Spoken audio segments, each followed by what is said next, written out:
Hello guys, what you think? के अरू खानेकुरा जस्तै सुनमा पनि खान सकिन्छ? Yes or no? पक्कै तपाईँको एन्सर नो आयो, तर साँच्चै भन्ने हो भने यसको एन्सर यस हो। अब फेरि तपाईँलाई लाग्दा सुन साह्रो हुन्छ, कसरी खान सकिन्छ? Let me explain. 22 क्यारेटदेखि 24 क्यारेटसम्मको सुनलाई इडिबल सुनको रूपमा लिइन्छ, अर्थात् खान मिल्ने सुनको रूपमा लिइन्छ। 24 क्यारेटको सुनलाई सबैभन्दा शुद्ध सुन मानिन्छ। 24 क्यारेटको सुन सफ्ट नेचरको हुन्छ, जसकारण यसलाई ज्वेलरीको रूपमा प्रयोग गर्न सकिँदैन। सो ज्वेलरी पर्पजको लागि सुनमा other impurities like zinc, iron, copper, silver जस्ता मेटलहरू मिसाइने गरिन्छ। अब तपाईँलाई लाग्ला खान मिल्ने सुन कस्तो हुन्छ त?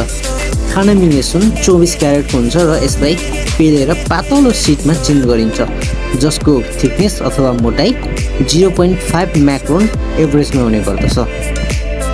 यो पनि भनिदिइहालौँ, 1 माइक्रोन बराबर 0.001 mm हुन्छ, अर्थात् 0.5 माइक्रोन भनेको 0.0005 mm। तपाईँ आफै विचार गर्न सक्नुहुन्छ गोल्ड सिट कति पातलो हुने रहेछ त भनेर। अब यस्ता सिटलाई विभिन्न सेप र साइजमा काट्ने गरिन्छ र डेकोरेटिभ आइटमको रूपमा खानेकुरामा राखिन्छ। अब कुरा उठ्ला फेरि यसरी सुन मिलेपछि शरीरमा असर पर्छ कि पर्दैन?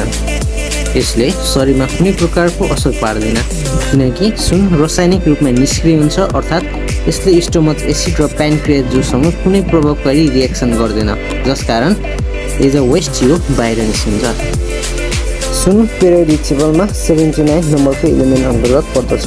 यसको electronic configuration 1s2, 2s2, 2p6, 3s2, 3p6, 3d10, 4s2, 4p6, 4d10, 4f14, 5s2, 5p6, 5d10, 6s1 हुने गर्दछ। यसरी हेर्दा सुनको आउटरमोस्ट सेलमा या सब्राइटमा एउटा मात्र इलेक्ट्रोन हुने गर्दछ। सेलुलोइडको एउटा मात्र इलेक्ट्रोन न्युक्लियससँग यति टाइटली बोन्ड हुन्छ कि यसले अरू इलिमेन्टसँग ऱ्याक बोन्ड बनाउन पाउँदैन, जसकारण यो केमिकल्ली इनर्ट हुने गर्दछ। अब कुरा उठ्ला यसको स्वाद कस्तो हुन्छ त? नेचुरली भन्ने हो भने यसको यो स्वादिन र गन्धहीन हुन्छ। आजलाई यति नै। नेक्स्ट एपिसोडमा हामी पक्कै भेट्ने छौँ। Have a nice day, good by. च्यानललाई लाइक, सेयर र सब्सक्राइब गर्नु नभुल्नुहोला।